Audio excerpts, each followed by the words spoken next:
Good day, everyone, and welcome to our Zoom-based webinar. My name is Professor Ann Karagosian, and it is my privilege as the inaugural director of the Promise Armenian Institute at UCLA to welcome you to the latest in our 2022 series of events commemorating the 107th anniversary of the start of the Armenian genocide on April 24, 1915. Today, we are delighted to offer a lecture entitled A House in the Homeland, Armenian Pilgrimages to Places of Ancestral Memory, to be presented by Professor Carel Bertram, Professor Emerita of Middle East and Islamic Studies at San Francisco State University, and the author of the newly released book of the same title. Commentary and discussion on Dr. Bertram's lecture will be offered by Dr. Melissa Bilal, the Associate Director of the UCLA Armenian Music Program and a lecturer in UCLA's Department of Ethnomusicology. Having gotten to know Carel over the past several months, we in the Promise Armenian Institute are very much looking forward to hearing about her fascinating research that has led to the publication of this book documenting numerous trips that the children and grandchildren of Armenian genocide survivors took to their ancestral homeland in historic Western Armenia in the present-day Republic of Turkey. We are also happy to acknowledge the co-sponsorship of this event by the UCLA Richard Hovhannissian Endowed Chair in Modern Armenian History, the UCLA Center for Near Eastern Studies, the UCLA Working Group in Memory Studies, the UCLA Department of Comparative Literature, the UCLA Armenian Music Program, the National Association for Armenian Studies and Research, or NASR, and the Ararat Eskidjan Museum. Thank you to all of our partners for their contributions to this event. And on behalf of the co-sponsors here at UCLA, I would like to acknowledge our presence on the traditional, ancestral, and unceded territory of the Gabrielino Tongva peoples. Professor Sebu Aslanyan will provide formal introductions for our speakers in a moment. But let me note that for those of you watching live via the Zoom webinar format, you will have an opportunity to send questions to us by clicking on the Q&A button at the bottom portion of your screen and typing in the question. Please be sure to be as specific and succinct as possible in your question, and we will direct as many of the questions as are practical to our speakers at the end of the lecture and discussion. Also, please note that this event is being recorded for future viewing at our Promise Armenian Institute website and YouTube channel. And in the very unlikely event that this Zoom webinar drops for any reason, please just connect right back to the same link, as it will put you back into our Zoom session. And now it gives me great pleasure to turn the conference and discussion over to Professor Sebu Aslanyan of UCLA's Department of History. Professor Aslanyan is the director of the Armenian Studies Center within the UCLA Promise Armenian Institute and has been the holder of the Richard Hovhannissian Endowed Chair in Modern Armenian History since 2012. Professor Aslanyan is the author of the widely acclaimed book, From the Indian Ocean to the Mediterranean, the Global Trade Networks of Armenian Merchants from New Julfa, and has recently completing his second book, Early Modernity and Mobility, Port Cities and Printers Across the Armenian Diaspora, 1512 to 1800, which will appear through Yale University Press. So Sebu, I'll now turn this webinar over to you to introduce our speakers.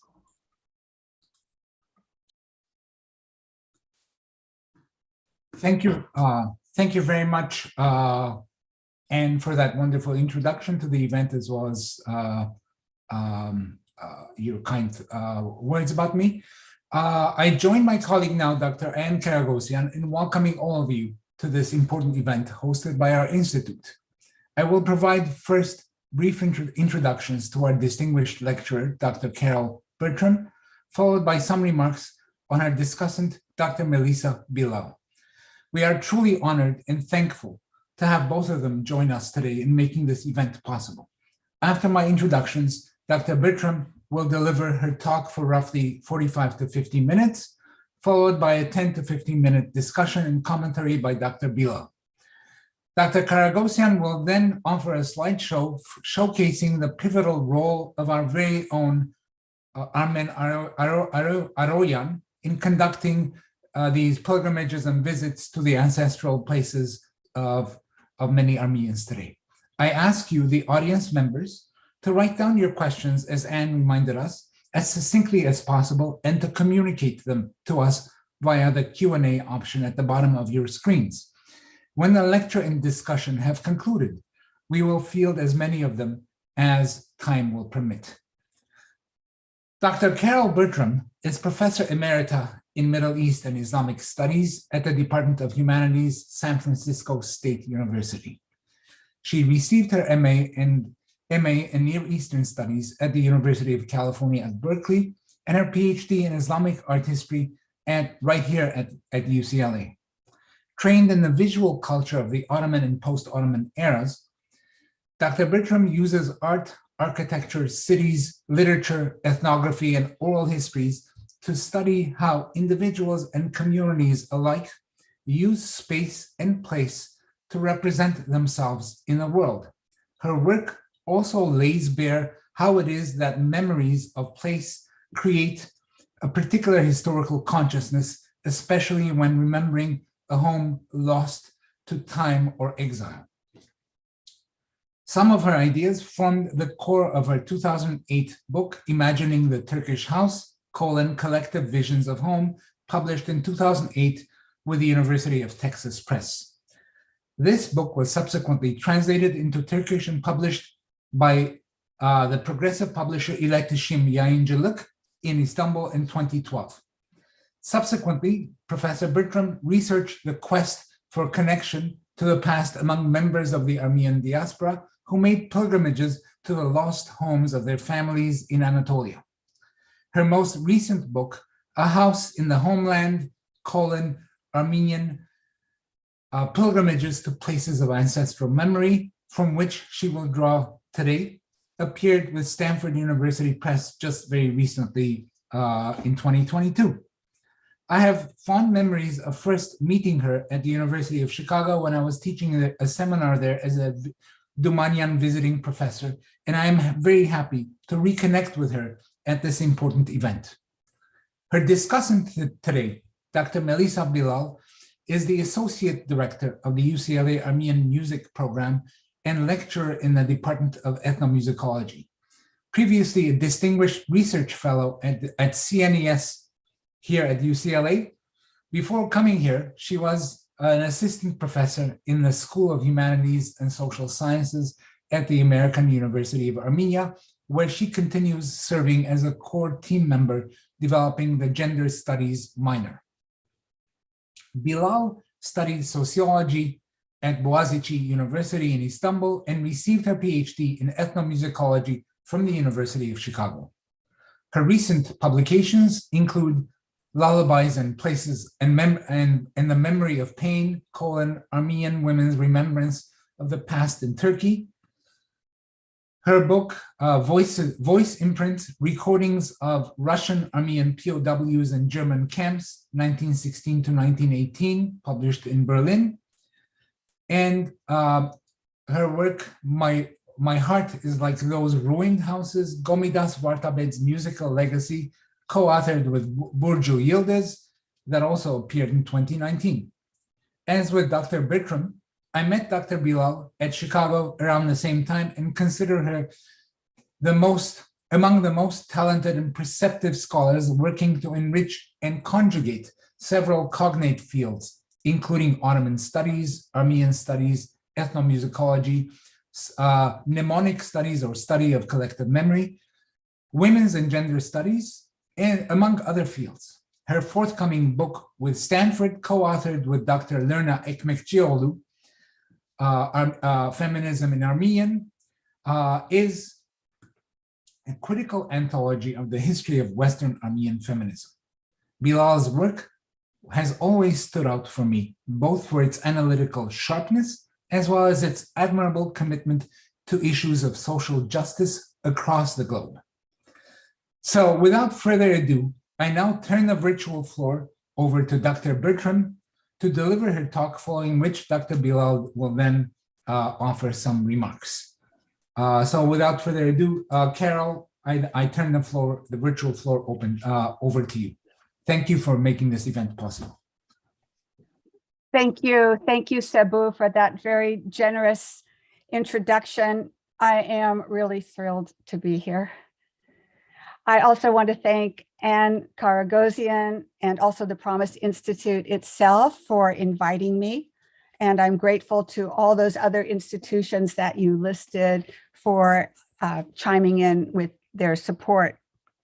And along with Anne, I'd like to add Hasmik Bagdasaryan, who puts a great deal of work and is doing it right now behind the scenes. Especially Anne and Hasmik got together to do a trial run with Melissa and with me. And so I have no excuses for the mistakes that I'm going to make with technology. And in advance, I do want to thank Melissa for what she is going to say, but also thank her for all of the help and support that she gave me over the years as I was writing this book. But most of all, I want to thank you for being here. It is an honor and a privilege for me to be here. My topic today, as you have heard, is Armenians who traveled from the diaspora to historical Armenia, now in today's Turkey. They went there specifically to search for the towns and the villages, and especially the houses that had been lost to their own parents and grandparents during the Armenian genocide of 1915 to 1923. I traveled with many of them. The results of my travels is my book. Here it is. You'll see a picture of it. House in the Homeland, Armenian pilgrimages to places of ancestral memory. And Sabu made it even more academic by adding a colon to it. It was formally, or it is being formally published this week by Stanford University Press to commemorate the genocide. So I'm very proud of that. Because of their profound attachments to their homelands, these pilgrims felt that they were hardly just tourists, but were in a sense returning to regain something inside of them that was lost. And so they called their journeys pilgrimages. Today, I want to talk about just how right they were to think of themselves as pilgrims. At the same time, I will introduce part of my interpretive framework that shows how I see that the pilgrims came to understand that their house in the homeland defined a spiritual landscape, and one that might even give them a pilgrim's reward. So I'm going to start my slideshow.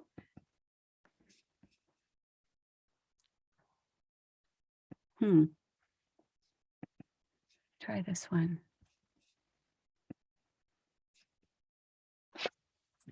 There it is. Let's hope it works. Great. The beautiful cover that you see of my book is a painting of the town of Yozgat, done from memory by the great uncle of one of the pilgrims, Marianne Kazanjian. Her uncle Vahan had been born in Yozgat in 1888, but he painted his beloved town from memory just after he came to the United States in 1911. He was 23, and he had left Yozgat to avoid being conscripted in the Turkish army. After the genocide, Uncle Vahan was able to bring his nephew, Mary Ann's father, Badrik, to America. He was practically the only one who had survived from the family attached to the big house that Marianne longed to find in Yozgat. Marianne thought this painting might be a kind of map, but it wasn't. It was more of a dreamscape.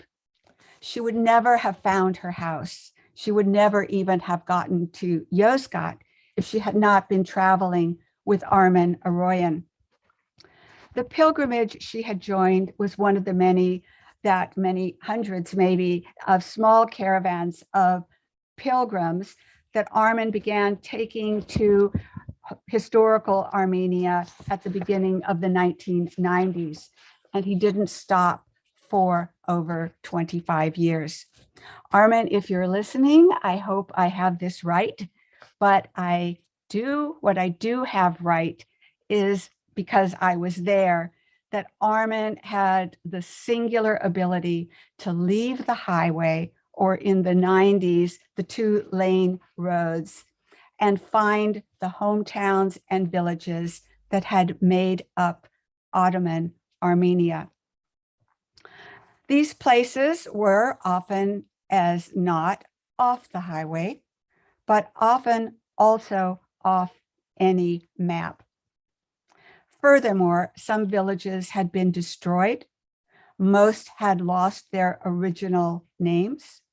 And by the 1990s, all the towns and villages had lost their Armenian populations, perhaps save a few individuals.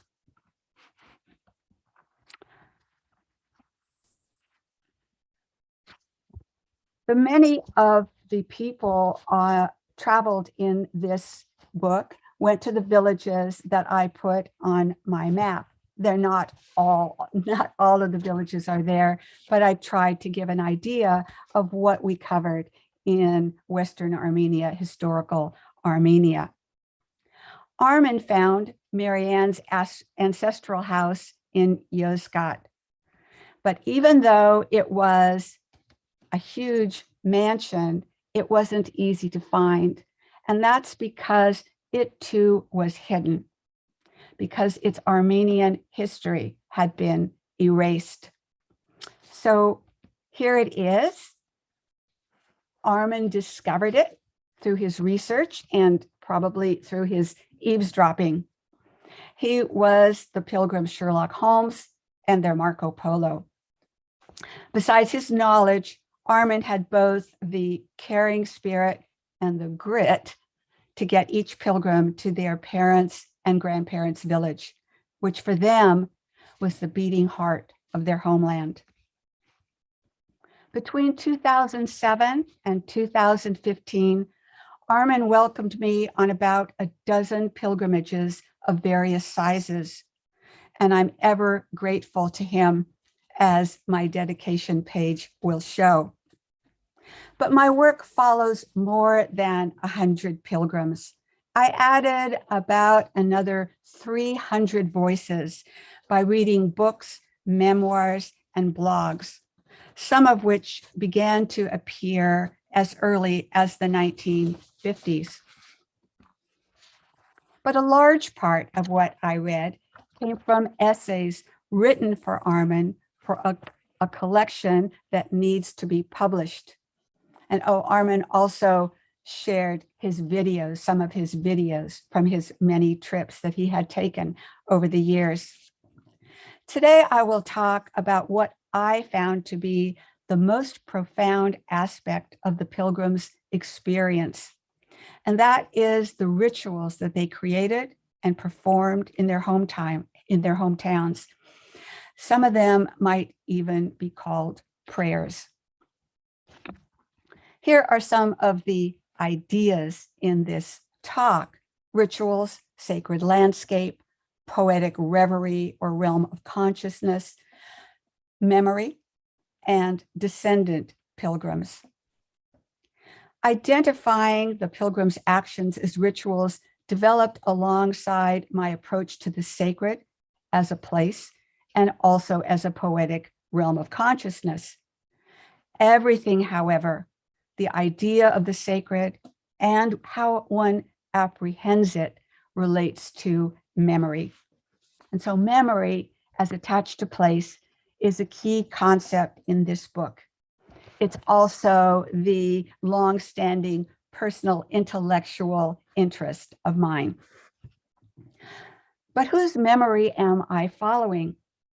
The pilgrims I talk about in today's talk are what I call descendant pilgrims.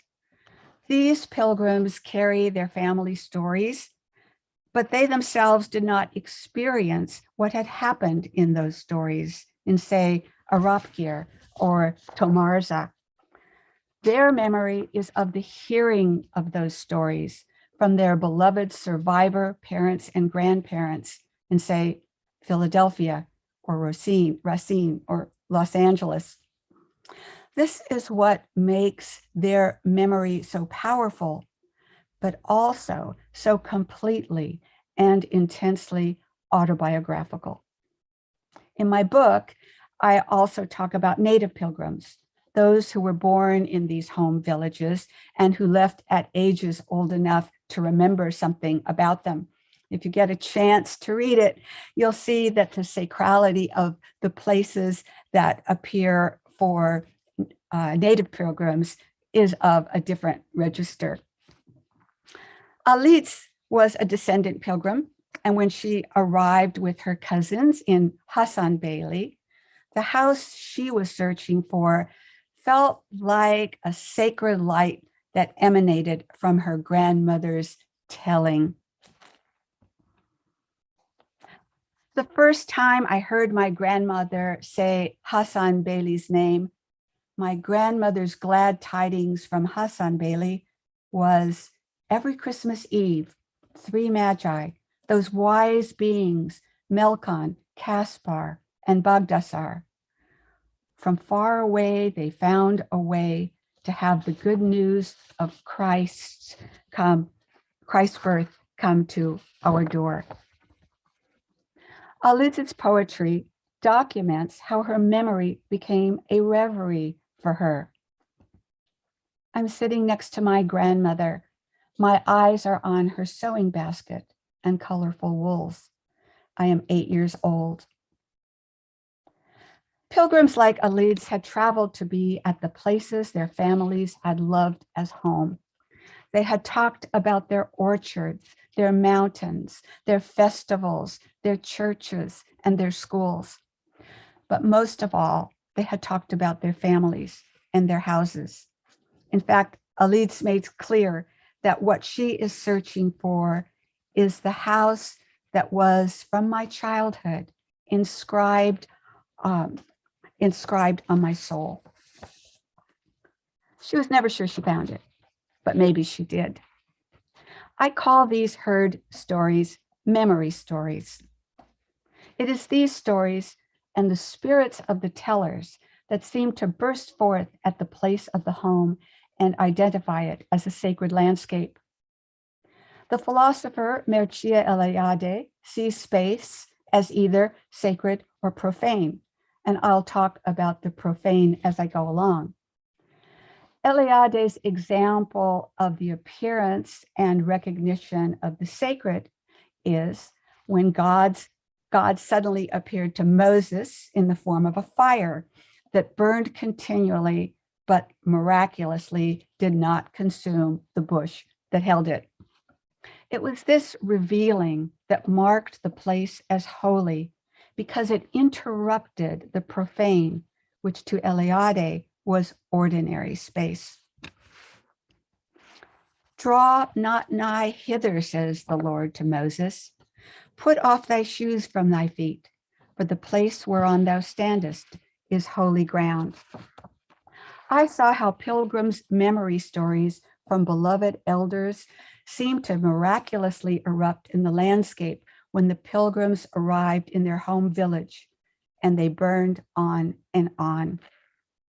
In this flood of stories that reveal or confirm that this place is the sacred repository and source of beloved spirits, the pilgrims went into a reverie. But they are not as unexpected as was the burning bush. In 2012, on a diocese trip, Fraught sang, "In my mind, I yearned to fly to my house where my mother waits for me. And that was the reason that she was on this trip in her 80s to Sepastia, to Sivas. The Armenian folk singer Hasmig Haratunyan traveled from Armenia to her ancestral town of Mush. There she sang, Kelelao. Come, let us go, my son. Let us go to the fields where there are healing herbs. Without us, the stones shed tears. Our mothers and fathers are there. Their sweet voices are calling. Hasmik then recalled that while my grandmother was dying, she said to my father, when I die, please take me home to Mush. And my father said, I can't do that. There's a border. I can't do that. But his mother's response was, what is a border to a dead person? Because a dead person's spirit can fly. So there is no border for that dead person. And now I take you to Hulakur, a village of Harpert. Charles Hardy searched for the remnants of his father's house in Hulakur, which is a village near the monastery of Hulavank, close to Harpert. But there was no house. He knew it had been near the cemetery, but even the cemetery, which had once been a pilgrimage site too, was gone. It was now a grazing field. He couldn't find his house, but he did find the family orchards called Karatsur. And they were there with the walnut trees and the mulberry trees that he had heard stories about. And he knew that his ancestors had planted these trees. Here, Charles shows me Hulakur on the map and tells me some of its stories. But when he was actually there, the rush of love and memory connected to it prompted Charles to sing songs by his beloved father. This was the very first one he sang. It's called Kana Bulbul, Depart, Nightingale. Depart from our world, nightingale. Go and sing in another country. There tell that our roses have the odor of fresh blood. Although it was not written about the genocide, but in response to the unsuccessful Sassoon uprisings of 1906, for Charles, this song was a musical memory story that seemed to tell a story from 1915. It also told one of the most important stories in his father's life, and surprisingly, it had a happy ending. I call this story the Rose of Karatsur. It was a type of miracle. And like most of the stories I chronicle, I couldn't understand it until I made Charles's family tree, which I did for almost every pilgrim that I write about.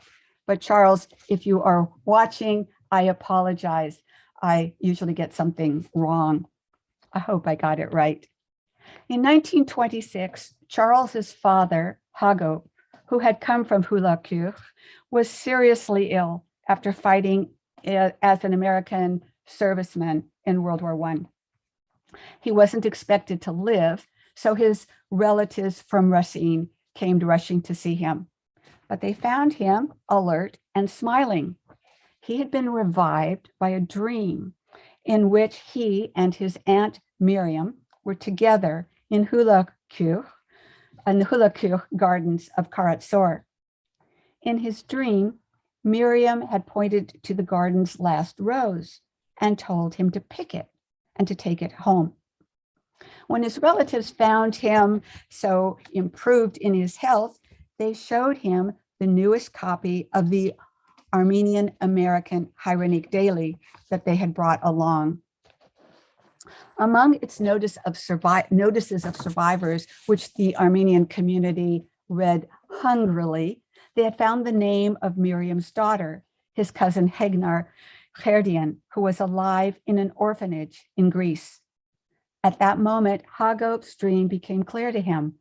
Hegnar was the last rose of Karatsur, ready to be picked.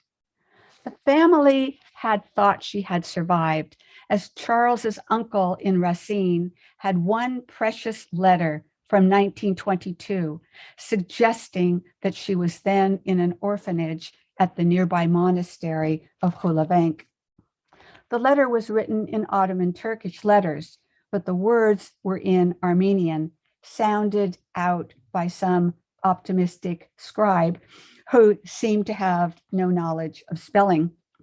But that had been 4 years before, and contact had been lost.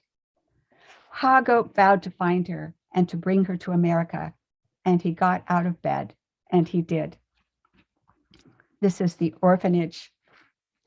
Hegnar, at age 9, had taken shelter with the community in the local church. But when the rumor went out that the church was about to be set ablaze, she jumped out of the window and ran.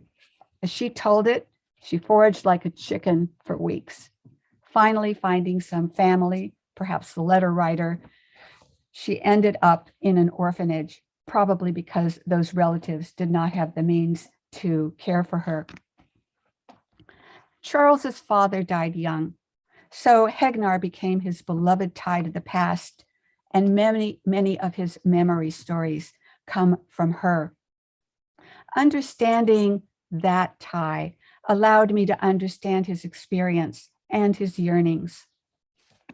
When the fields of Karatsur erupted with Charles's memory stories in song, they opened a realm of consciousness for him that made the souls of his sacred past appear too. It was in this reverent state that he sang his song, and it's in similar reverent states that other pilgrims frequently felt the urge to create rituals that depend on this transcendent connection. I'm going to give 2 examples among the many in my book. And the first ritual is what I call invocations, a term that generally means summoning divine presences or transcendent beings or even their powers. And this holds true for pilgrims' invocations too, because they are calls to their elders and ancestors. And so we move to Munjusun.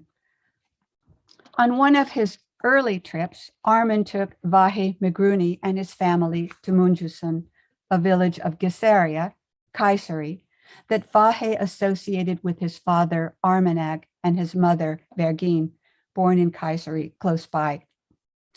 Vahe had prepared a speech to make to all of his ancestors, but especially to his parents and grandparents. He was confident that he would find their spirits here. He would have liked to have spoken from his ancestral house, but he had no clues that would identify it, even assuming that it had existed. But Armen and Jamal, Armen's Kurdish friend and driver, showed Vahe the former Armenian neighborhood. So this is where he chose to speak to them. He stood surrounded by children who had gathered to listen to him.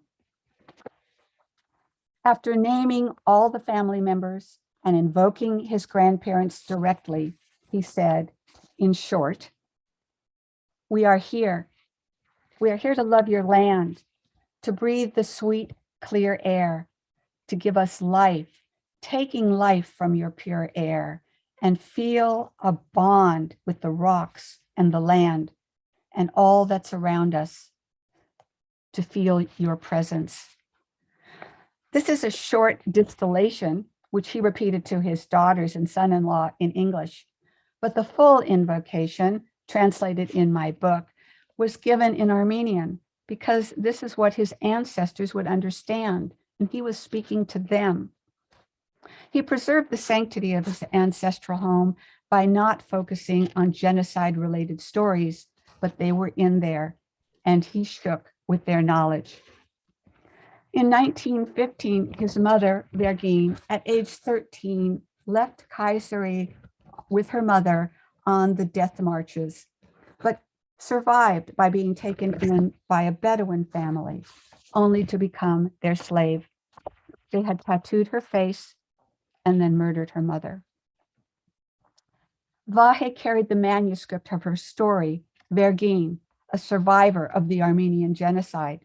It would be published in 1998, several years after his pilgrimage, to become a classic in the Armenian community. Vahe's experience suggests how realms or registers of consciousness work, but in no case are they to be confused with altered states of consciousness. They are entirely alert states of mind. For example, in Munjusan, Vahe spoke to his ancestors while surrounded by local children who had recently been given candy by his daughters. At one point, he interrupted his own conversation with the spirits of his family in order to point to one of the children. And with a concerned look, he said, "Did this kid get anything? Gum?" Because these reveries are alert reveries, while in them the boundaries between the mental space of the past and that of the present are porous, so too is the mental space between the sacred and the profaned. To Vahe, his mother's story was so profoundly profane and so emblematic of the Armenian experience of 1915 that he had never wanted to set foot in Turkey. And yet, here he stood, unwilling to ruffle the pure air of his ancestors' values. Instead, he chose to breathe it as his deep love for humanity. I will close with one more ritual, the making of shrines. And for shrines, we will reach the village of Zitoch. Vahe had invoked the presence of his family and their spirits because he wanted them to hear him. Ani too came to connect with the spirits of her grandparents, whom she had known in Fresno, California. But she felt that first her ancestral and her own presence had to be established. When Annie first traveled to Turkey in 2012, she took personally what she saw as an Armenian invisibility. On arriving in Istanbul, she said, "Even before reaching the villages that were my true destinations, I realized that we, the Armenians, didn't exist, even as a passing thought. I felt invisible." Although Annie and her father traveled with Armen Aroyan, when the bus reached her maternal grandfather's village of Zitoch, the two set out separately from the group, as her father, Richard Hovhannissian, and also her mother, Vartiter, had been there on earlier trips. On finding the house this time, her father stood away and let Annie take it in, along with her memory stories. And so the memory stories began to flow. "Have you had cookies and milk?" her Fresno grandfather would say when the grandchildren came to visit from Los Angeles. "He spoke little English, but he would watch Mission Impossible," said Annie. "And my grandmother would watch I Love Lucy. And I remember the raw dough of the churek and lemon candies and the Armenian coffee that they sneaked to me. If there is anyone I could call pure in this world, it would be these people, all of them." But along with memories of their love and goodness came stories of their traumatic pasts, which in part had been introduced to the children by their grandfather's nightmares. Ani was caught in the double reverberation of the house, for every house or village or neighborhood was both sacred and yet surrounded by the profane. It was sacred because it distilled and preserved an ancestral connection, yet it would still resonate with the profane. And here I mean profane like profanity. As one scholar said, the place of the profane is inhabited by the enemies of God, which may even be cursed, and where eyes and ears must be closed. Why? Because it was the place where body and soul had been defiled. As a pilgrim, part of Ani's quest was to become visible, to take agency and counter the profane erasure. Others did this too, but Ani makes this especially clear. She said, I knew his nightmares were from the horrors he'd experienced during the genocide. They never left him. I also remember Bobby didn't have any toes because they'd been frostbitten in the mountains when he was fighting to defend his people. I have a vivid image of his toeless feet alongside a book that had been written by my mother and him of Sitoh. This book included a long family tree, which was also cut off at 1915. She continues, we would unfold the pages of the tree onto the floor where it would lie next to his feet. I always remember that. And then she finished by saying, I knew that many unspeakable things had happened. Eyes and ears must be closed.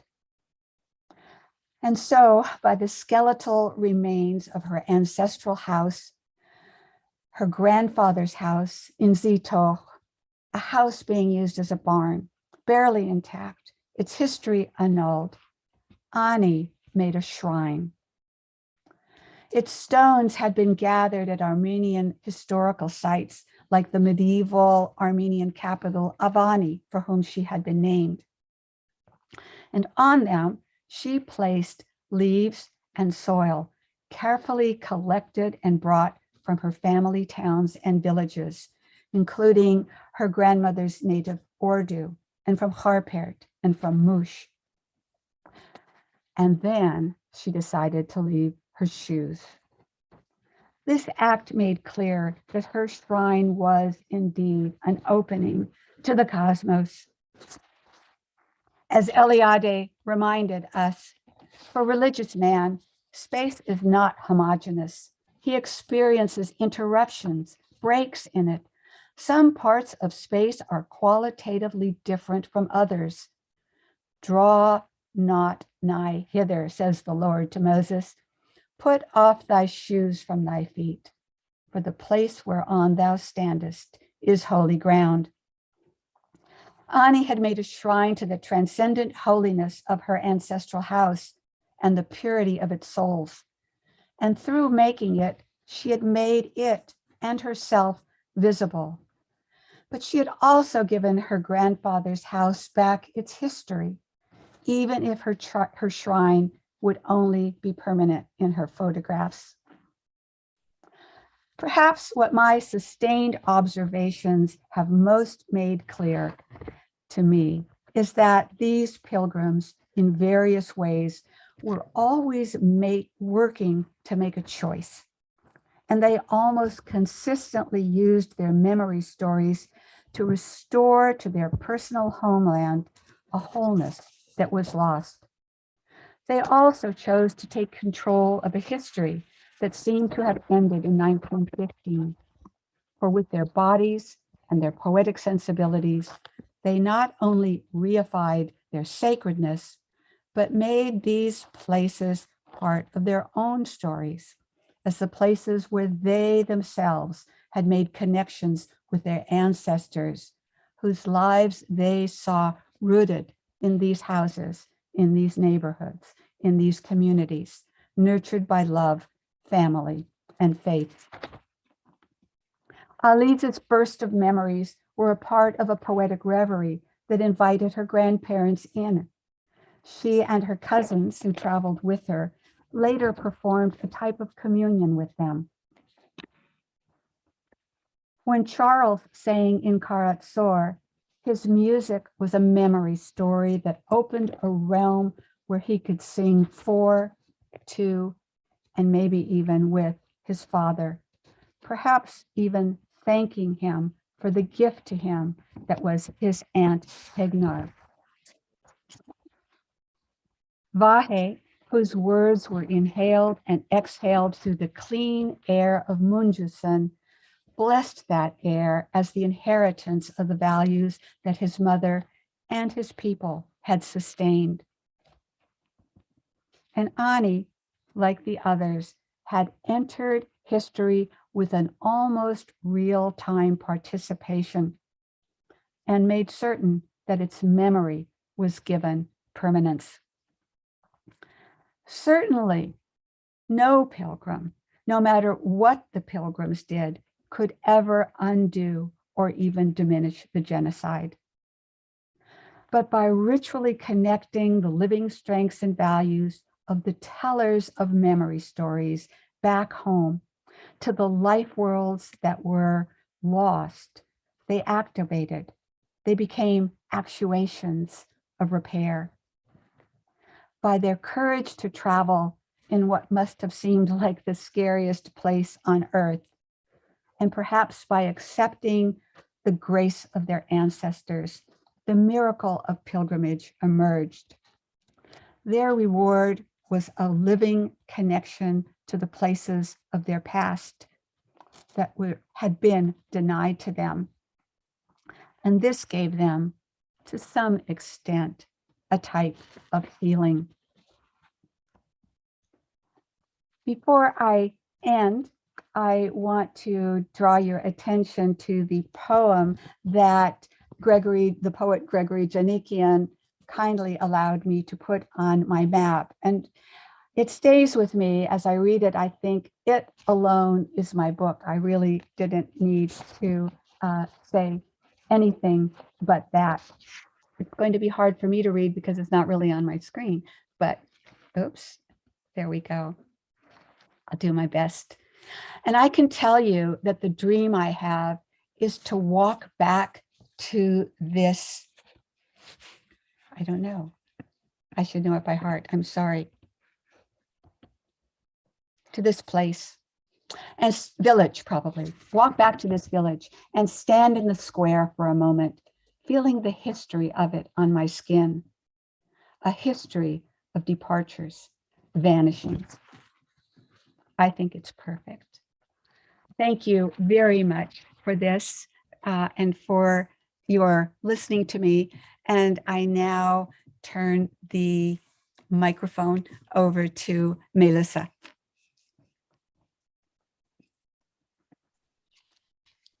Thank you very much, Carol.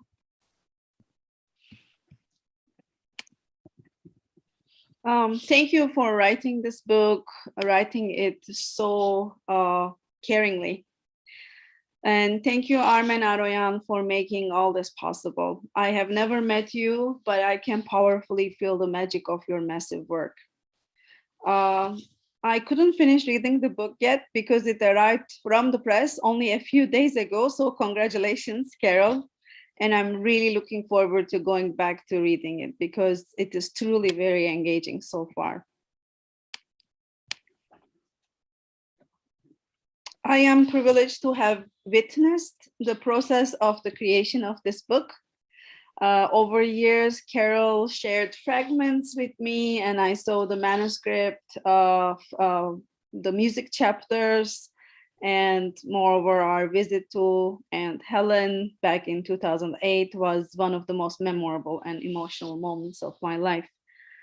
So I connect with Carol's project on many levels, personal and scholarly. Her book is about memory stories, about keeping and embodying family stories, about being a descendant pilgrim, how a house in the homeland is situated at the very intersection of our own autobiography and the communal history, collective memory, and how a song shapes and mediates personal experiences at that very intersection. Carol's narrative captures and relies what it means to be at home or to lose home, to search for home, to find home, the feeling of being at home or longing for home, and how unacknowledged and unrepaired historic injustices disrupt our relation to home as a physical space or the idea of home. And the very materiality of a house that Carol beautifully explained, a house as a memory box, and the rituals we so creatively come up with while relating with the places where our ancestors lived. Each pilgrim Carel gives voice to in the book. Each story she shares with us is so unique and personal, and at the same time so familiar, so relevant to me as an Armenian who was born in Turkey and searched and researched my own home. I will begin with the Yozgat painting by Uncle Vahan, too, just like Carel did. It is very dear to me because my maternal grandparents were born in that city. They were born to parents who survived the genocide and witnessed the annihilation of their people in their hometown, had to live side by side with the very same people who killed their loved ones and escaped to Istanbul in 1930s. I grew up in Istanbul in a community of Yozgatsis, which seemed to multiply each time we attended a funeral, during which my mom called me to introduce me to a distant cousin of mine. My mother and grandmother, as keepers of the family genealogy and their efforts to connect the many threads of that lineage, fascinated me. My scholarly journey and research interests owe much to this experience. I see many, many parallels of this in the stories Carel so thoughtfully tells in the book. So my grandmother was 8 years old when she and her family had to leave Burunkishla, a village in Yozgat, and they found refuge in an Armenian displaced people's shelter next to the Armenian church in Ortaköy, Istanbul. Because of time constraints, I can't go into the details of why they had to migrate, but I conducted archival and oral history research on this history. So hundreds of Armenians left their homes, lands, and belongings behind and traveled to Istanbul, the only city in the country with an Armenian community strong enough to accommodate them. As many other Armenians surviving in other towns, and each of these towns has its own history and different waves of migration to Istanbul throughout the Republican era. So Armenians surviving in these towns and migrated to Istanbul forbade themselves and their children and grandchildren from ever going back. So my own first trip to Burunkishla, where my grandmother was born only 3 years after the foundation of the Republic and never ever dared to go back even for a short visit, was in 2011, exactly 6 years after my grandmother passed away on her death anniversary. So until the age of 33, Burunkishla for me was not a place locatable in this world that we lived in. I hadn't even tried to look it up on the map. I almost let it remain as an imagined place somewhere in the unreachable depths of central Turkey, very close to the capital, but still impossible to visit, almost strictly forbidden. My grandmother rarely talked about her family history. And when I first saw the village, just like Oski in the book, who talks to her mom, I was talking to my grandma, who could never imagine that one day I would see her birthplace and walk in the streets she spent part of her childhood. It was also hard for me to imagine her in that land that was very foreign to me. It was quite unimaginable to think that Burunkishla was a vibrant village of 600 Armenian families in the pre-genocide era. As Carel explains in the book, my first inquiry also was about the family house, but despite my return trips to the village and interviews with Burunkishlatis, I couldn't locate the house. So Carel talks about ruins in the book. During my ethnographic research with Armenians in Istanbul, I also listened to many, many stories that told how those tiny Armenian communities who survived outside Istanbul after the genocide were forced to lead an everyday life alongside the ruins that they turned into actually ritual places. These are towns both in the historic Armenia and Cilicia, but also in other Armenian populated towns of the former Ottoman Empire, which Carel's book covers. Carel conveys how pilgrims encountered the landscape of violence. By landscape of violence, I mean both places where Armenians were mass murdered during the genocide, but also the landscape of Turkey that bears the marks of massive destruction during and after the genocide, which continues to this day, of the traces of Armenian communal existence. This encounter with the ruins inflicts symbolic violence on us, and it is reproduced by epistemic injustice stemming from denial. So the Aslanyan house Carel just talked about, that became the Yozgat Ethnographic Museum, for example, was one of the places that I felt that symbolic violence on a personal level. I saw that Mason and Hamlin organ that Carel mentions in the book. I also saw how ritual objects belonging to the Armenian church were put on display with their crosses removed, and the description card said that they were archaeological findings from the times of fire worshippers. So Armenian tombstones were placed upside down, and when we, a group of Armenians, tried to read them, we were yelled at and asked not to touch these, again, archaeological findings. So in Turkey, archaeological finding is a discourse very easily used to nationalize, anonymize, and claim, that is, to steal heritage. And my experience is I couldn't hold myself and told the guide that these stones belong to us, the descendants of Yozgat survivors, and they were stolen from our families and they should be returned to our cemeteries. But then when I saw that he was getting agitated, not to cause harm to the people I was traveling with, I had to shut up. I imagine there were many moments like that Armen and Carel can relate. So this is just an example. I traveled across Turkey to many formerly Armenian populated cities and towns.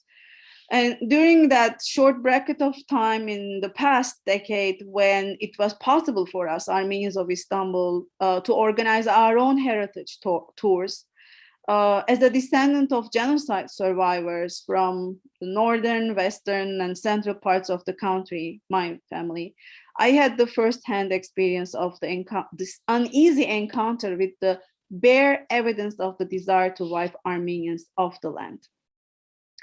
So I want to comment a little bit about this. Turkey's official heritage regime operates on a definition of heritage crafted to reproduce an epistemology of denial.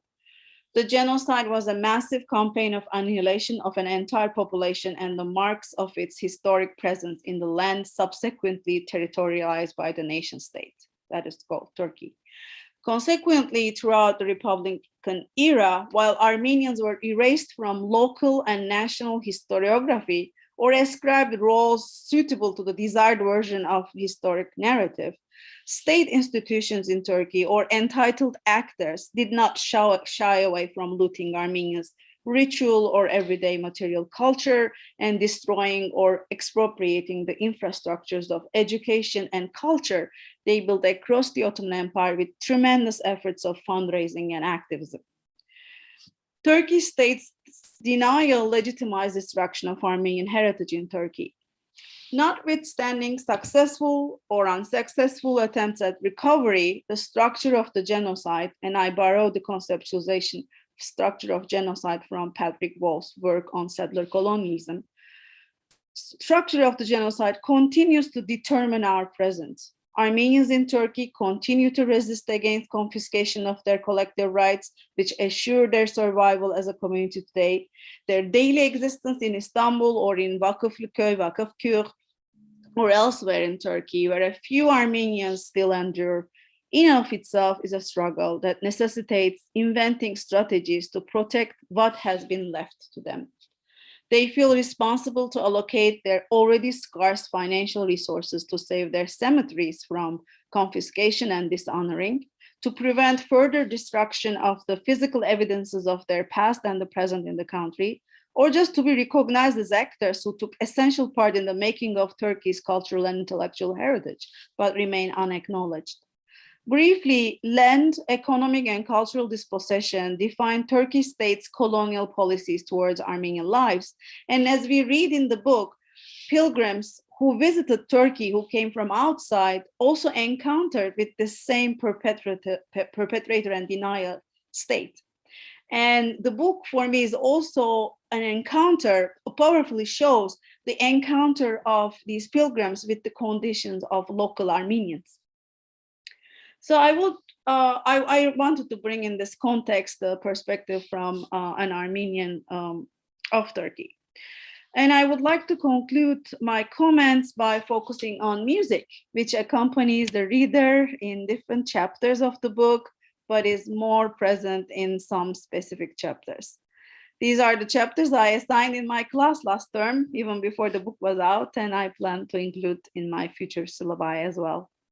These chapters are in direct dialogue with my own work on the Armenian community of Istanbul. Songs play an essential role in the formation of situated knowledges and the transmission of affective orientations toward the past and the present. They are sonic bridges between generations. They connect the generations who are removed from the lived experiences of the survivor generation to their stories of loss and survival. By this capacity, songs mediate how we relate to the world around us, how we make sense of the world, how we make sense of the past and the present.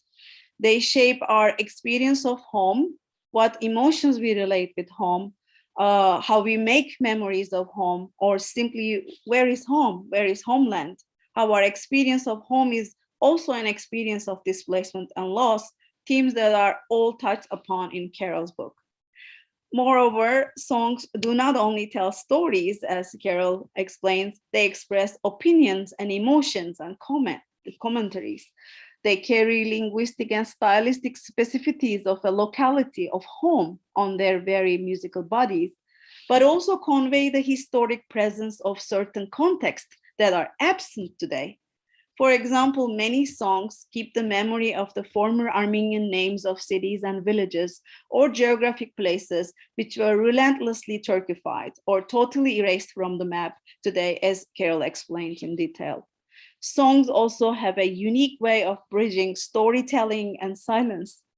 In the case of Armenians of Turkey today, but also beyond that, and I believe it is relevant to the pilgrims in Carel's book because they travel in a country that actively denies the genocide and criminalizes its articulation, songs create contexts and alternative sensory spaces to transmit fragments of memory, the unspoken, in an everyday life where the effects of the genocide and the denial define the ordinary, the everyday.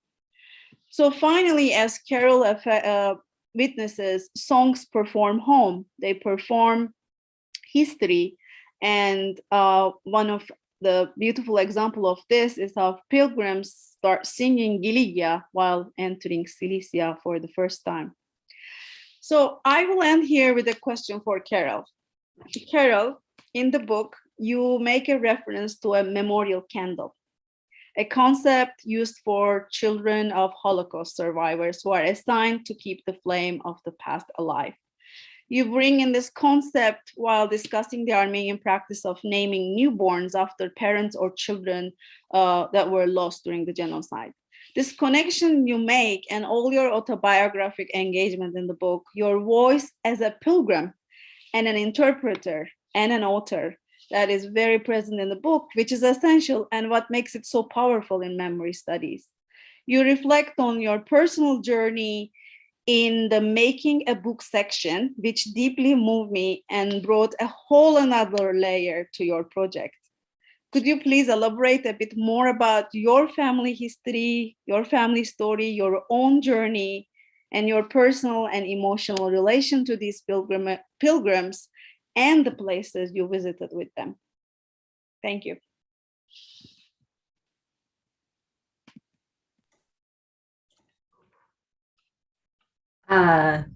Thank you very much, Melissa and Carel. I think so. Melissa has posed a question to you, Carel. I think what we will do is first I will give this very brief presentation on Armen, and then Melissa's question will be the first one that we pose for you. How is that? Thank you. Does that sound good? Okay, very good. Well, thanks so much to you, Carel and Melissa, for your fascinating presentation, and Melissa for your commentary. I know this was so meaningful and inspiring to so many of us who are descendants of survivors of the genocide.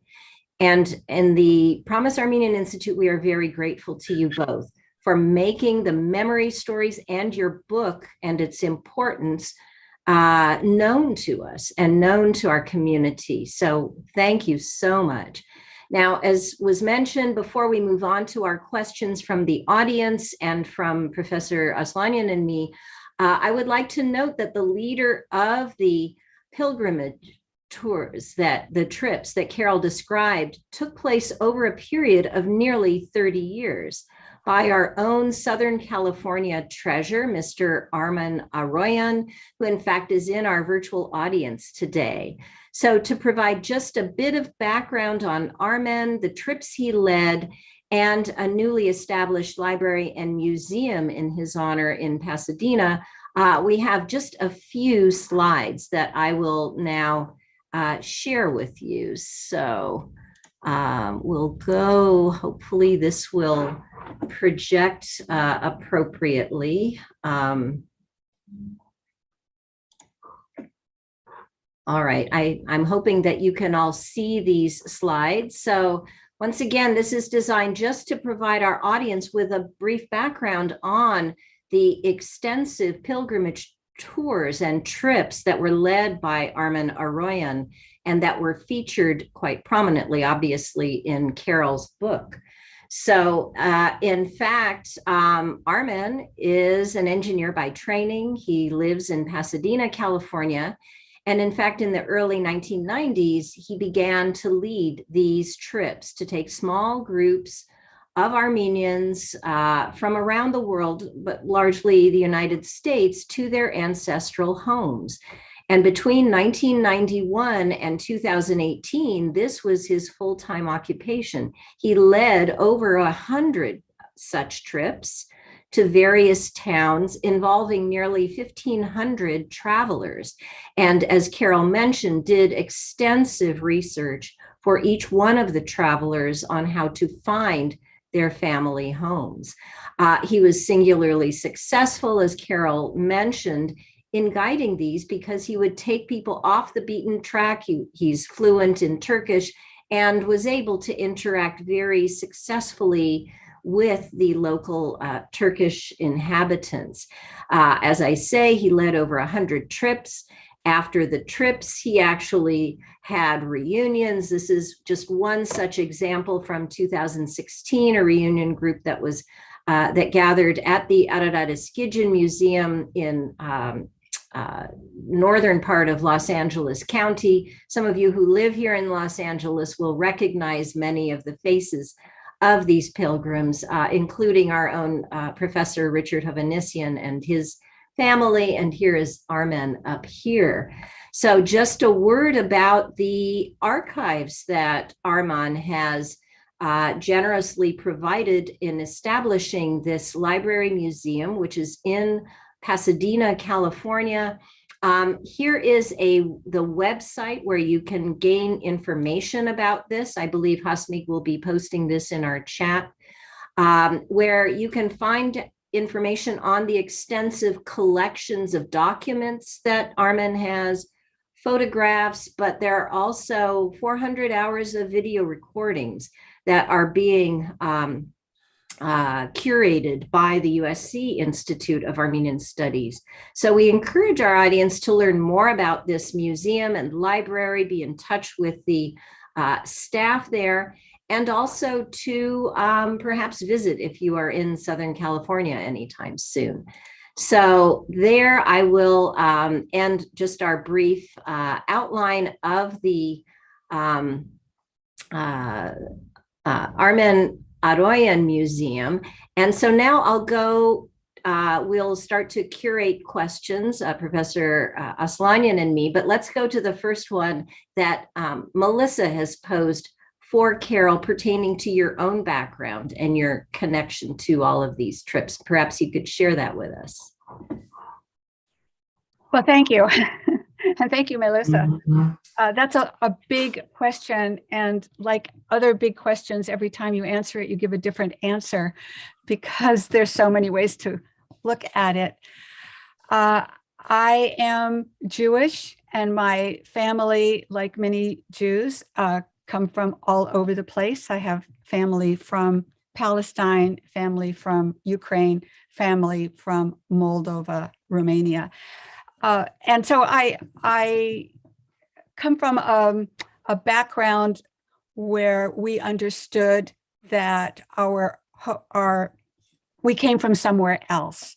My family was not impacted by the Holocaust. They came earlier, but we were aware of various pogroms.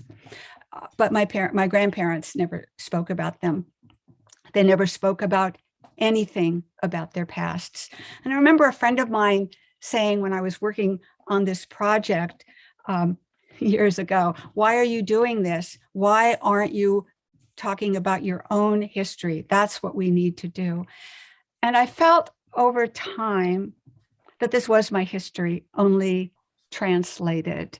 And I think that I felt in the people that I was traveling with, I felt the voices of my own family as well.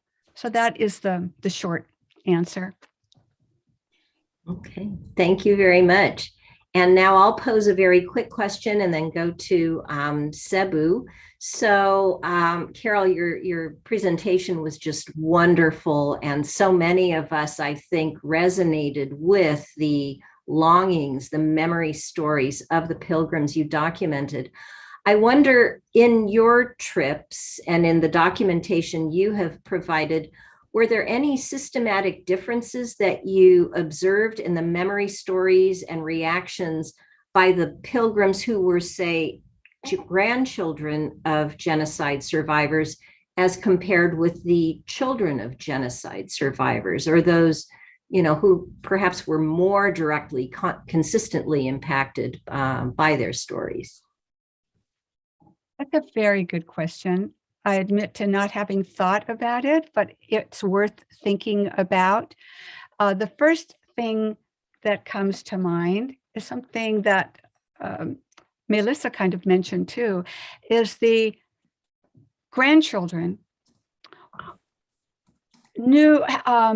felt less of the sense of personal loss. I mean, it was their grandparents, but they also, I don't know if that's fair, they felt that the distance between where they lived and where they wanted to go was so enormous that they said it was like people who had been there had been on the moon, that they had been to Pluto, that they had brought back a rock from someplace out in the universe.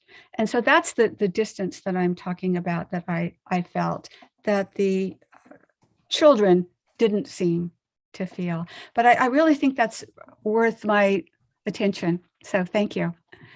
Thank you. Sebu, I know you were going to pose a couple of questions. Are you? Yes. I don't see you visible. Why don't you turn on your video? Yes. There we go. Yes. Thank you. Thank you again, Carel, and for your wonderful presentations, and for a really very poignant and rich talk about her work, and of course, Melissa, for the gloss that she provided for all of us. I have two questions for Carel that relate to your work. And before I ask them, I want to say that unfortunately, I have not had the privilege of reading your book yet. So I look forward to it. And like Melissa, I too probably will assign a chapter or two in my classes from here onwards. So in that context, my first question has to do with the centrality of the concept of pilgrimage as a social process in all of this discussion. And of course, anyone who works on pilgrimages or has any knowledge of them will immediately think about the seminal work by the anthropologist Victor Turner, and followed by him by the brilliant commentary on that work by Turner by Benedict Anderson in his celebrated Imagined Communities, where he discusses social pilgrimages and religious pilgrimages as sites of collective memory and as places where individuals come together in a state of communitas, of community building and so on, and where their imaginations are stimulated into thinking of themselves as part of a larger whole. So my question to you, my first question, Carel, is what if any import do you see in this anthropological work by Anderson, as well as by especially Turner, in shedding light on your own perception of these pilgrimages that are secularized in some forms. You have mentioned Mircea Eliade, of course, the Romanian writer, I believe he's Romanian, in the connection with pilgrimages and memory. But I want to also invite your attention to this earlier work by Turner and Anderson, and invite you to maybe elaborate on that if you can, and if you are willing. And secondly, my second question has to do with the notion of homelands, which is also central to your work and to work of this magnitude and quality. Of course, as a historian, if I didn't ask you to perhaps historicize the notion of what homeland means for different communities in different time places, I would be remiss of in conducting my own duty here in terms of a historian's take on this. So I'm wondering if you could perhaps talk a little bit about different notions of homelands, what homeland means in the 20th century for Armenians and Turks, and what homelands could have meant in the pre-modern era where you didn't have the same nationalist imaginary in place and so forth. So thank you again for both of you for your comments. You ask such wonderful questions. Thank you. I am a little shocked that since the book has been out 2 days that you haven't read it, but okay, I understand. I'll make it up to you. So. You'll make it up to me. Myself, thank you. yeah. Thank you. In terms of Victor Turner and Benedict Anderson, their focus, which is extremely important, is on a sense of communal memory, collective memory, and which is a real thing. I talk about it a lot in my first book about a sense of the home that Turks had after the end of the empire and the beginning of the Turkish Republic. But I focus here specifically not on collective memory, because collective memory can be just as personal. You hear it from a wide variety of people. You hear the story of the genocide in your churches. You hear it from your friends' parents. You read about it. And then when you go to collective sites of memory that belongs to every Armenian, like Ani or Akhtamar or Giragos Church, those places, then that is going to bring forth your collective memory, which and have you connect to the people you are with if you're on an organized pilgrimage to those sites that do exist, in the way that Turner would have thought. Those people become very close to you. You were in another kind of altered state. And you learn about it in the way that Anderson would have talked about too. But these people are different. And I tried very carefully to stay with their own stories, which is why, and I hope they forgive me, but after the pilgrimages, I stuck with them for years and talked to them and learned things and, found out what was really happening and that they so generously shared with me. So that, I hope, shows the focus. The idea of homeland is also extremely tricky. And I talk about that too in my book, the various words that people talk about. I'm going back to Armenia. I'm going to the Yergir. I'm going wherever they're going. What is it? The political notions, especially for Ottoman Armenia, that is now in Turkey and is felt often that should be part of the Republic of Armenia. But I had a really interesting moment on one of my trips, kind of early trip, when we were at Ani, and we were looking over the Marco Polo Bridge or something, and there was Armenia. And one of the pilgrims said, the homeland.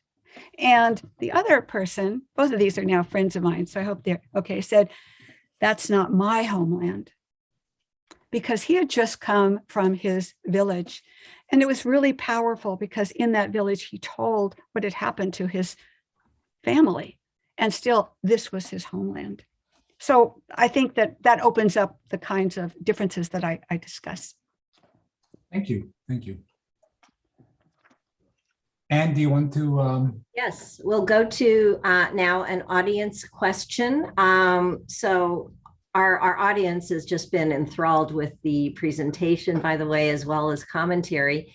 So this person in the audience says, a profoundly moving presentation, bravo.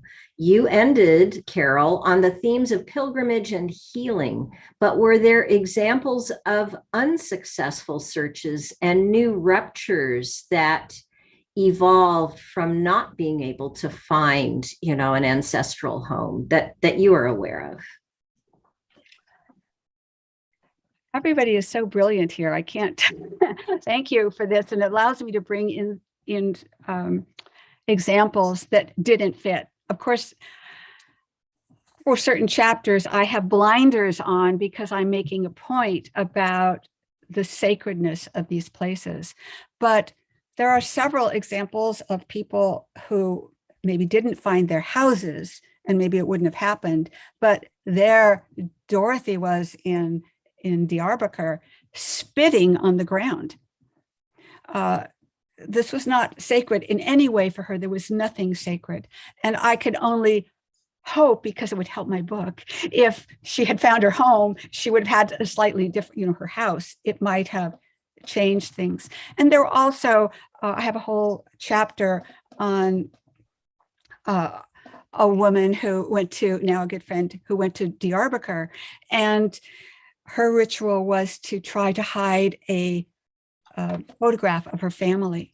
And she had hoped to hide it in the house, but that the house wasn't there. So she had a proxy. She used the church. And it was a very, very powerful time for her.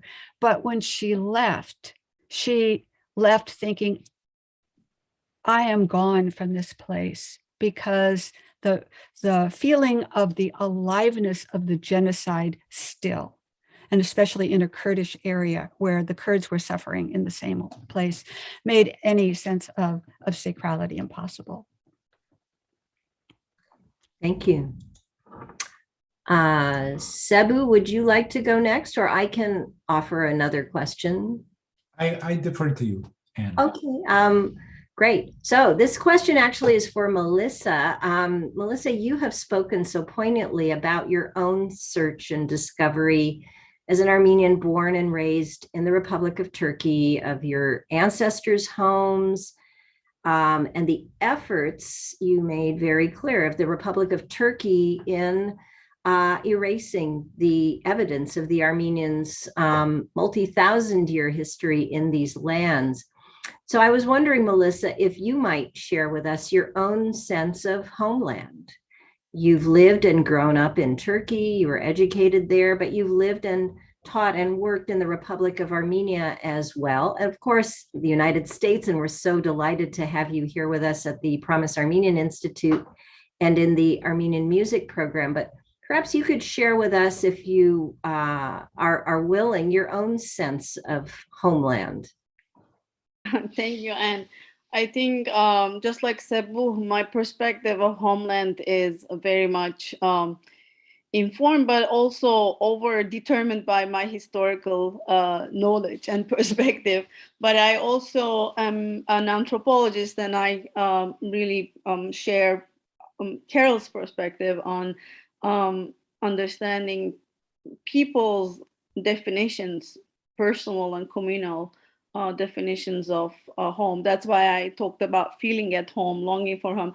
Actually, I mean, my personal and scholarly journey was about talking about Istanbul as home, whether it is home or not. So my very first article as a master's student was about, and it not to promote like my scholarship, because I think it was less research, more like something that I was trying to resolve scholarly and personally in me, that if Istanbul was home or not. Of course, historically, as Khachik Tololian defines Istanbul, is territorialized diaspora, which is like away from the historic homeland.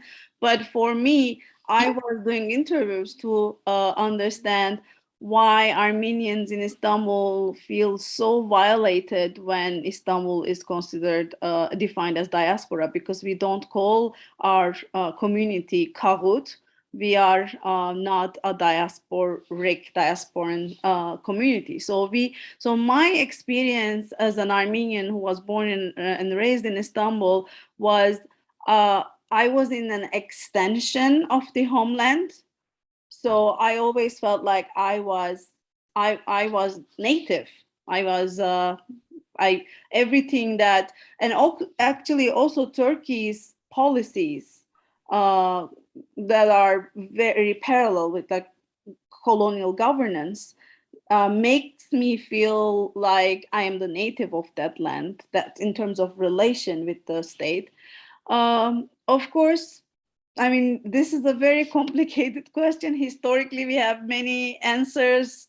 We also have like anthropological, like my ethnographic research reveals that people have different definitions of homeland. And Armenia, some people call Armenia the Hyrenic fatherland, and historic Armenia, or their hometowns outside historic Armenia, is listed as Myrenic motherland. And like I can go on talking about it, because I also work on my historical research is about the definition of like the process of defining Hyrenic and Myrenic, and how it is Hyrenic, how gendered that perception of homeland for Armenians were in the 19th century. So, but personally, as I said, one day, like I gave a talk one day in Armenia about homeland, and my reflection was, I am in the homeland, but for me, the border probably explains my experience better. That border between Armenia and Turkey is actually more representative of my experience, that dividedness. And and bringing the US into the picture, my answer, actually, this is very interesting, because I was asked this question several times, and I have a very clear answer. For me, home is where resistance is. So wherever I have something that makes my life meaningful, and I find a community, and I resist against oppression, I feel at home. I think that's my definition. So. Great, thank you. Thank you for sharing even a little part of your story, Melissa. So we have actually a number of comments and questions in our Q&A from individuals who did take pilgrimage trips. Derderians, Khanjans, Kazanjans. And so I'd like just to ask a quick question of Carel. So you documented quite a few pilgrim stories in your book. Of course, you only gave us a little snippet of it in your talk. On the order of how many pilgrimage stories or towns are documented in your new book? I don't know if there's, I probably mention, actually go to and talk about those people of maybe 20 or 30. Not all of those are full, rich stories, but there'll be something in them. Mm-hmm. Fantastic. Okay, Sebu, would you like to ask another question?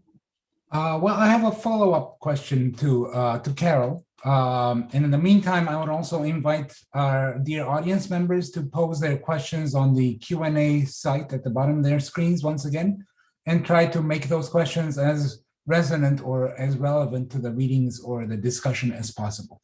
So we can pose them that way. There are lots of ebullient comments on your work and your presentation, Carel, so I'm sure you can see them yourself as well later on, but I just wanted to make that known to others who may not have access to all the Q&A questions that have been posed. My follow-up question to you, Carel, is I guess what I was trying to get at with my reference to Victor Turner and Anderson. I don't want to harp too much on these two scholars. It was how the experience of a pilgrimage, it is a social experience done by a collective, which of course consists of individuals, has a transformative impact on the feeling of community, of comunitas among those individuals. So it goes beyond just the individual and covers the collective that is immersed in that deeply meaningful pilgrimage experience. So to rephrase my question to you, I would say, after these pilgrimages, have you noticed how this participation in these events by our own Armen Aroyan, how this experience of participating in this pilgrimage has created a sense of community among those visitors who may come from distinct villages or distinct regions in their ancestral homeland, but as a result of a pilgrimage may come away feeling much more connected to each other in the form of having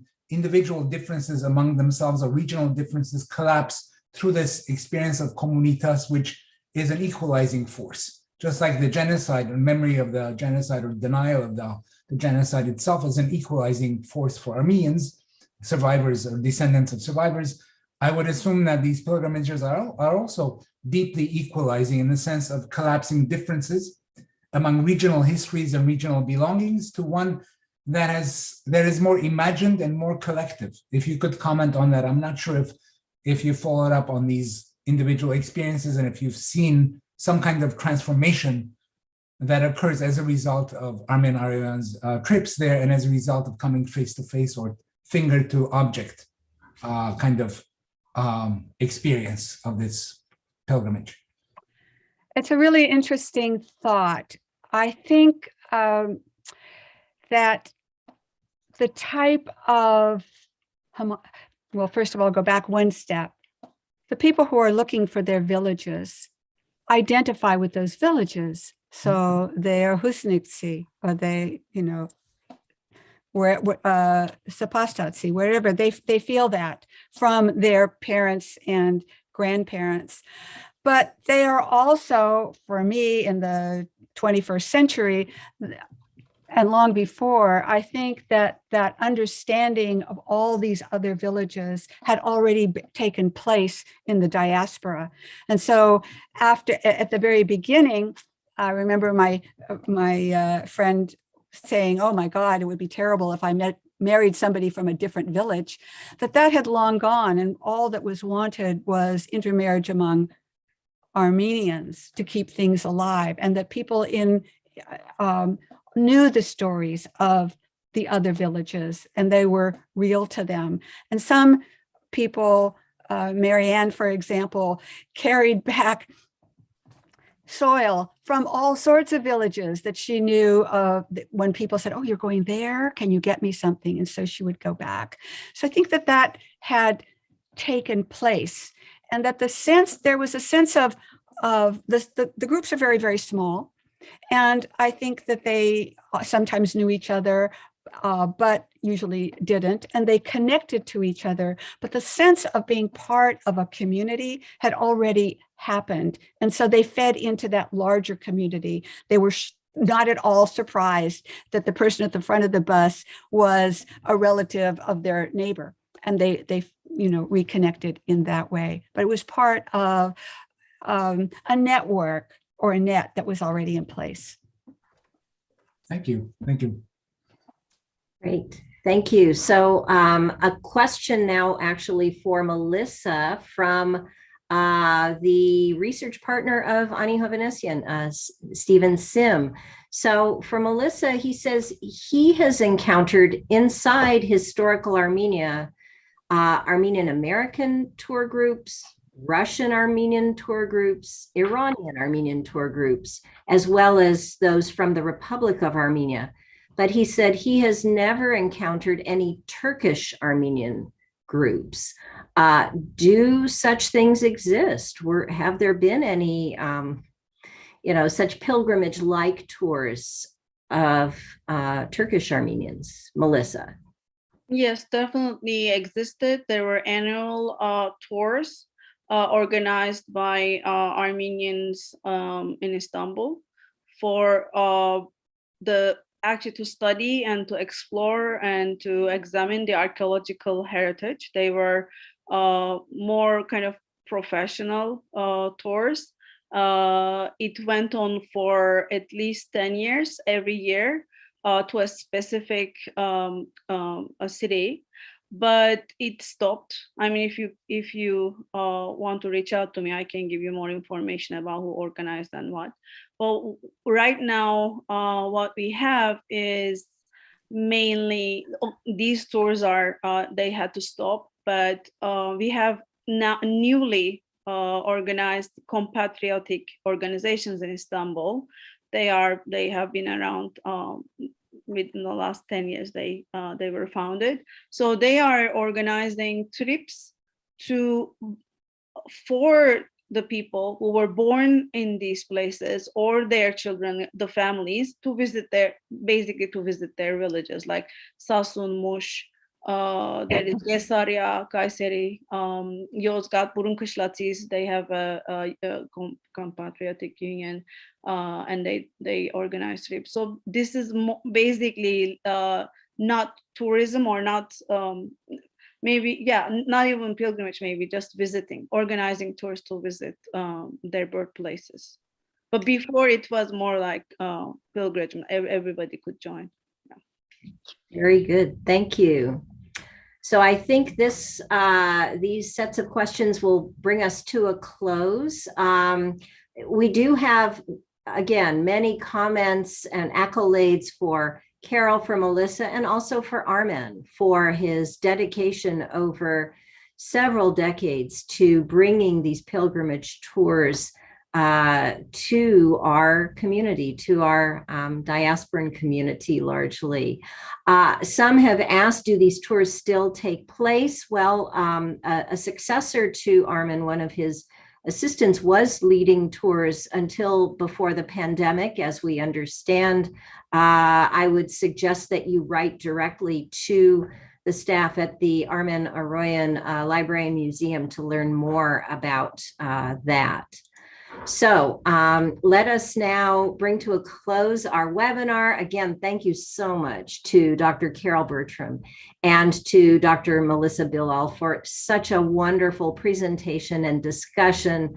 This was such a fascinating presentation. So we are very grateful to you, Carel, and also to you, Melissa, for bringing this book forward that we can all purchase and enjoy. And once again, if you are here on Zoom, you can consult the chat where Hasmik has indicated places where you can purchase the book, including the Nasser Bookstore and Stanford University Press.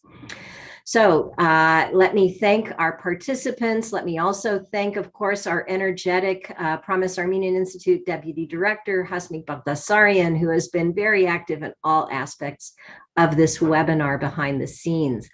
Let me close by announcing a number of upcoming Zoom or YouTube-based events that are co-hosted or co-sponsored by the Promise Armenian Institute at UCLA.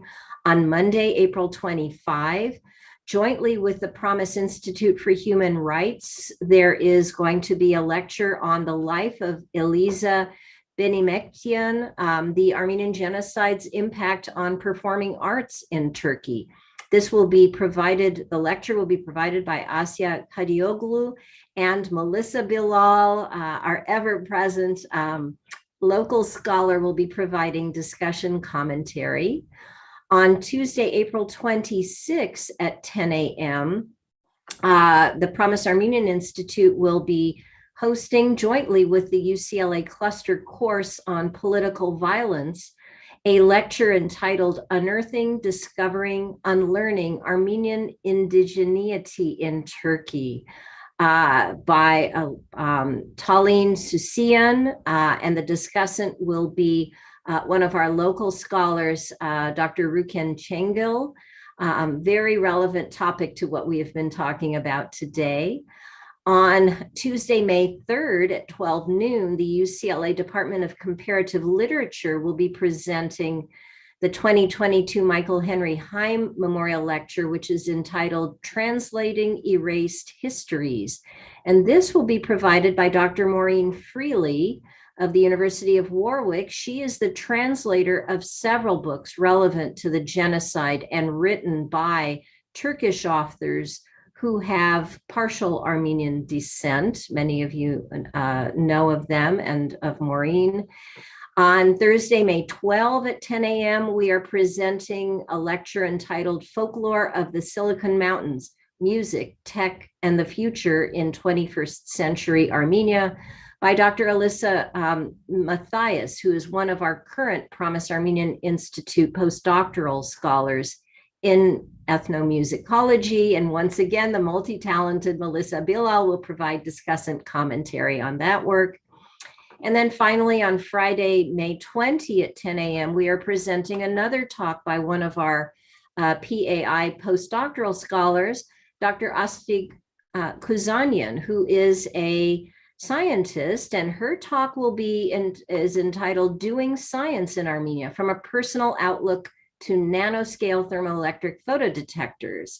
So she is working in the Department of Mechanical and Aerospace Engineering with Professor Artur Davoyan, and has collaborative work with the Armenian Academy of Sciences.